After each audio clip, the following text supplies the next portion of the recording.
I'm Greg Crawford with the Friday News Dump, brought to you by World News Trust.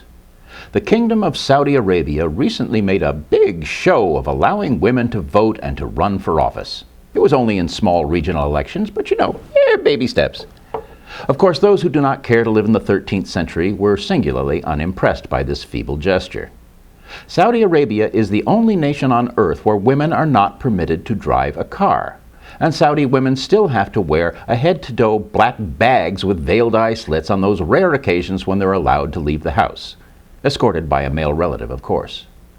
The psychotic savagery of the ultra-conservative Wahhabist sect of Sunni Islam has given Saudi Arabia a bit of an image problem. So it is small wonder that they had to come up with something to show the world that they're not complete monsters. Sorry. You're going to have to do a lot better than that. But the Saudis are hardly alone in treating half their population worse than they treat their goats. Many African nations still allow the brutal practice of genital mutilation on young girls. Most Muslim countries turn a blind eye to so-called honor killings. If a woman is raped or even suspected of unseemly contact with a man, the males in her family are expected to murder her to restore the family's honor. If a woman is suspected of infidelity, she can be stoned to death. Christ, the elders in some backwater village in India not long ago condemned 2 young girls to death who had done nothing wrong. But some male in their family had, so the honor of the village had to be avenged at their expense. Thanks to the power of the intertubes, public outcry from around the world made higher authorities force these miserable old bastards to reverse their decision. Such cowards as these do not deserve to be called men. They are something even more disgusting than what you scrape off the sole of your shoe.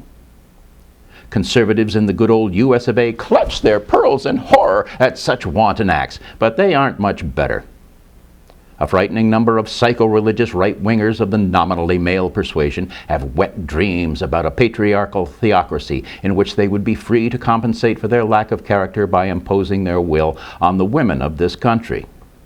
There are pseudo-Christian cults that screech that they are being denied their religious freedom to deny women their freedom. And they have some influence. Just listen to any Republican politician spew its venom when asked a question about a woman's right to make her own decisions with regard to her reproductive health. Human rights representatives from civilized countries recently toured the U.S., and they were appalled at the lack of easy access to prenatal care, maternity leave, child care, pay equity, and the utterly malignant treatment to which they were subjected when they visited a Planned Parenthood facility. Repugnant mutants that fill the frat houses infesting this college campuses around the country regularly prey on young women as though it is their God-given right to drug, rape, and humiliate them. This is not just boys being boys. This is learned behavior of the most despicable sort. And it is long past time for the overprivileged males of the world, but of this country in particular, to man up and afford women the respect they deserve as equals. Anything less exposes the boys as the weaker sex, not the girls.